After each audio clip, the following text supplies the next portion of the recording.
정말로 누린 하나님의 나라에서 누릴 이 구원의 실질을 이 땅에서부터, 여기서부터 현재적으로 소유해서 누리는 삶이라는 그런 의미와 성격이 바로 이 땅에서 지금 살아가고 있는 성도들의 신앙 생활 속에 담겨 있다는 것이죠. 그러니까 하늘의 삶을 우리는 이 땅에서의 삶을 통해서 지금 우리는 예비적이나마 선언적으로 느끼고 있는 거예요. 체험하고 있는 거예요. 비록 우리의 삶의 현장 속에 다양한 이런 고난과 시련과 이런 아픔이 주어진다 칠지라도 이미와 아직 아닌이라는 이 원리 속에서 이미 우리는 땅에 속해 있지만 하늘에 속한 자로, 그리고 어떤 면에서 하늘에 속한 자이지만 또한 땅에 있는 자로서의 이런 양면성을 가지고 하나님의 나라의 실질을 여기서부터 맛과 체험하는 자들로 존재하고 있다는 것이죠.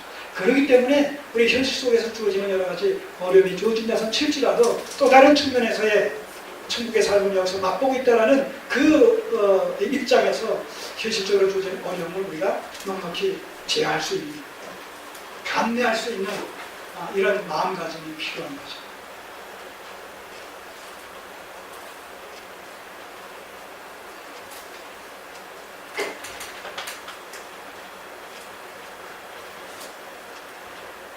자, 그 결과 어떻게 됐습니까?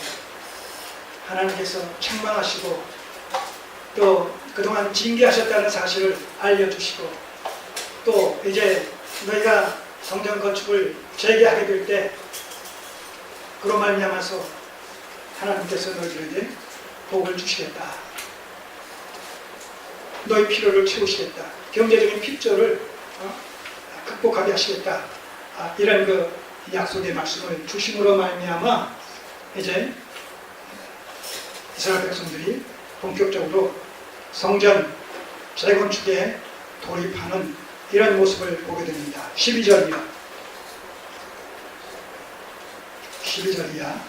스알디엘의 아들 스룹바벨과 여호사닥의 아들 대제사장 여호수아와 남원과 모든 백성이 그 하나님 여호와의 목소리와 선지자 학개의 말을 청정하였으니, 하나님께서 그 마음을 감동시켜 주셨기 때문이죠. 우리가 이미 살펴봤죠? 14절에서 모든 백성의 마음을 흥분시키시네, 감동시키시네.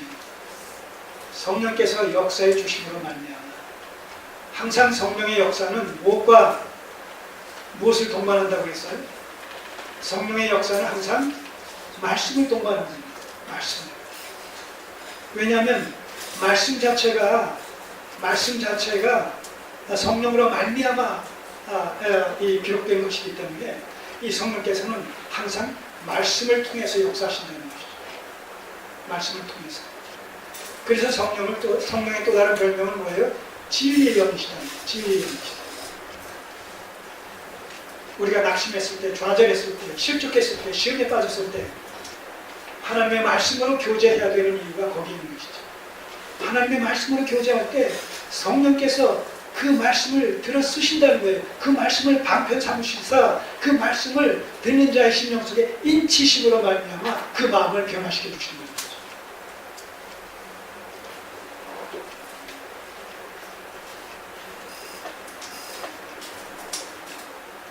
하나님 여호와의 목소리와 선지자 학개의 말을 청정하였으니, 왜냐? 그들의 하나님 여호와께서 그를 보내셨음을 인함이라.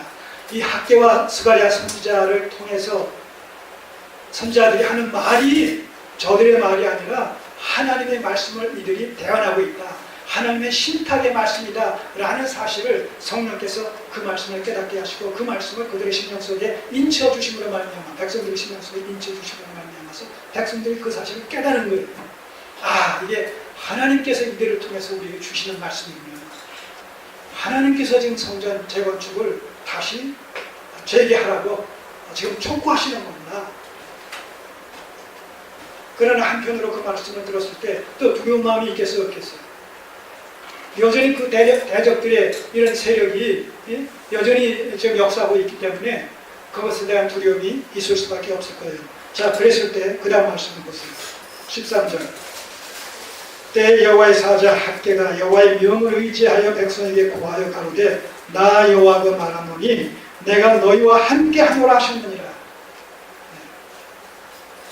내가 너와 함께 할 것이다. 너희들과 함께 할 것이다.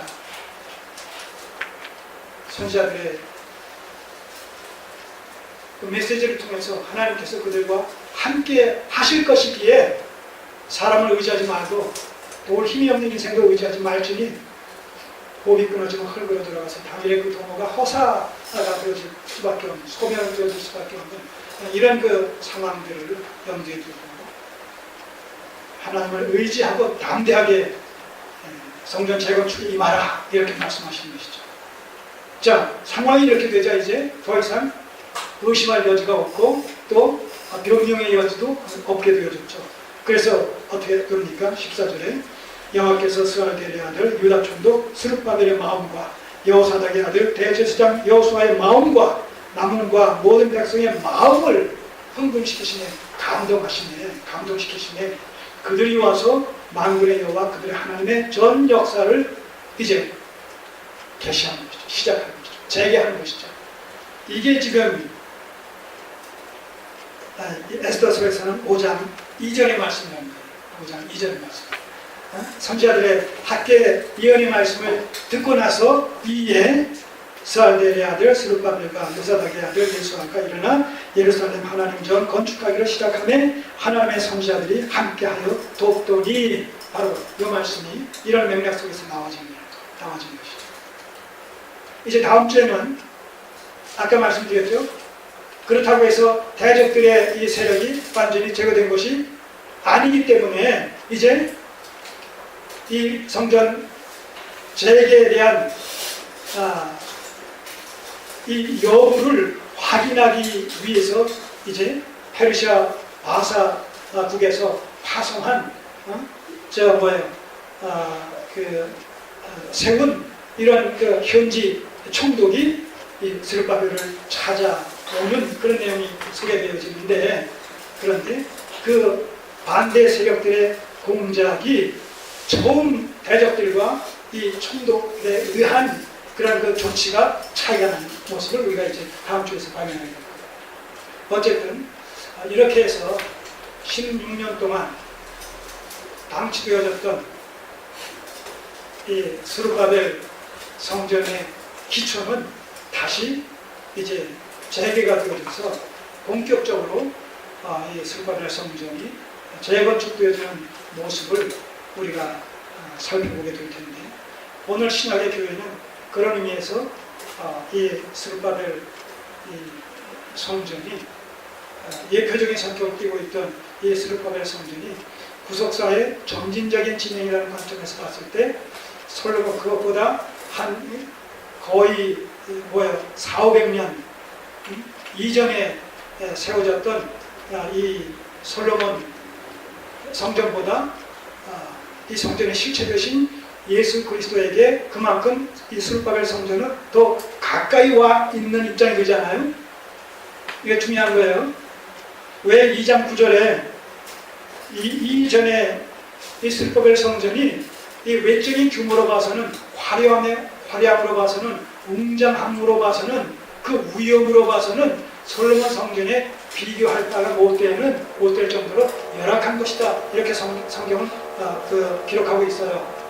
그럼에도 불구하고 이 학계 선지자는 이 스룹바벨 성전에 대해서 어떻게 그 평가를 하느냐 하면 2절에 이 스룹바벨 성전에요. 이전에 나중 영광이 이전 영광보다 크다. 이전에 나중 영광이 이전 영광보다. 이전 영광은 솔로몬 성전과 비교한 거예요.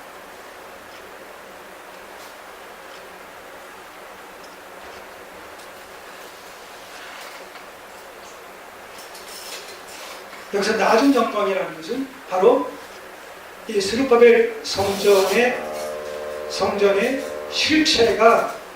실체로서의 예수 그리스도가 그만큼 솔로몬 성전보다 구속사의 점진적인 어떤 원리라는 관점에서 봤을 때 그만큼 스룹바벨 성전이 실체에 더 가까이 와 있는 것이기 때문에 솔로몬 성전보다 이런 구속사적인 어떤 정체성에 있어서 그만큼 우월하다 이 얘기하는 거예요. 먼저도 그 말씀드렸죠. 솔로몬 성전에 있는 것이 스룹바벨 성전에 없는 것이 있어요. 결정적인 것 뭐예요? 뭐라고 그랬어요? 언약궤라고 그랬죠. 언약궤. 솔로몬 성전은 바벨론 안에 그 침략으로 말미암아 불타버리는 과정 속에서 언약궤는 사라져버렸단 말이죠. 그러니까 솔로몬 성전에는 언약궤가 있었는데 스룹바벨 성전에는 상대적으로 언약궤가 없어요. 우리가 얼뜻 보면, 표면적으로 보면 그렇기 때문에 더 열악하지가 않는가? 구속사의 어떤 정체성이나 측면에서 임재의 상징인 그리스도의 임재의 상징, 하나님의 임재의 상징인 언약궤가 사라졌다, 없다, 없는 가운데 지어진 이런 그 성전이다 라는 관점에서 스룹바벨 성전이 솔로몬 성전보다 더 우월하지 못하지 않는가, 열악하지 않는가, 이런 생각을 하게 되었지만 오히려 이것은 역설적으로 실체이신 예수 그리스도에게 스룹바벨 성전은 그만큼 가까이 가 있는 것이기 때문에 하나의 예표적인 성격을 띈 언약궤가 그만큼 상대적으로 더 필요하겠어요? 덜 필요하겠어요? 덜 필요한 것이죠. 솔로몬 성전에 비교했을 때는 여기서는 더 필요하지만 여기서는 덜 필요한 그런 시점에 다가왔다는 것이죠. 왜? 실체가 가까이 있으니까. 그런 의미에서 이 학개성서는 이 스룹바벨 성전의 구속사적인 정체성을 얘기하면서 이전의 나중 영광이 이전 영광보다 더 크다는 것이죠. 그만큼 예수 실체이신, 성전의 실체이신 예수 그리스도를 가까이에서 반영하고 있다. 그런 의미가 성경에 있는 겁니다. 그런데 그 실체이신, 성전의 실체이신 예수 그리스도께서 부활 승천하시면서 성령을 보내주심으로 말미암아 이제 성령의 전된, 성령의 전이 누가 되어 교회가 되지 않습니까? 그러니까 말씀드렸잖아요. 이 스룹바벨 성전은 그런 의미에서 동시에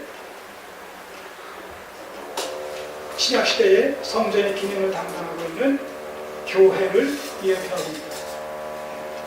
그래서 이 스룹바벨 성전이 재건된다라고 하는 것은 이제 그것의 실체로서 존재하고 있는, 기능하고 있는 교회 속에서 교회가 구원받은 하나님의 백성들로서 구성된 교회가 구원의 은혜를 적극적으로 소유해서 누리는 삶을 지금 반영시키고 예표하고 있는 것이나 다름없다라는 측면에서 이 구속사적인 의미는 더 스룹바벨 성전이 솔로몬 성전보다 우월한 위치에 있다는 것을 우리가 정리할 필요가 있다는 것이죠. 오늘 우리가 그런 위치입니다. 정말 하나님의 나라의 실질을 이제 성전된 기능을 담당하고 있는 교회 공동체를 이루는 가운데 구원의 은혜의 영광을 참여하는 삶이 우리의 신앙생활을 개혁하고 있어야 됩니다. 그 신앙의 과정 속에 고난과 시련은 불가피하게 주어지는데 우리가 그 고난과 시련을 부정적인 측면에서 이해하지 말고 긍정적인 측면에서 이해하는데 어떤 면에서 긍정적인 것이라고 했을 때 하나님은 이 땅의 성도를 바로 그런 고난과 시련을 통해서 우리를 연단시키심으로 우리를 전문같이 나온 것이라는 이 사실을 우리가 분명하고 확실하게 정리하고 나는 것을 우리에게 현실적으로 주어진 고난과 시련이 있을 때 우리 그것을 극복해야지.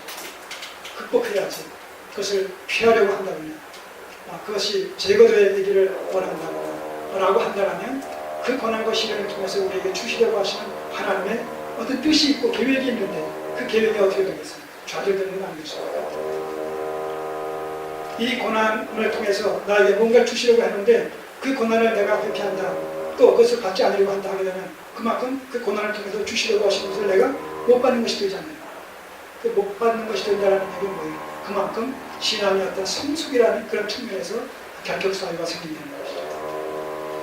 성도들이 이 땅에서 받는 고난과 시련은 마땅히 감내할 만한 것이고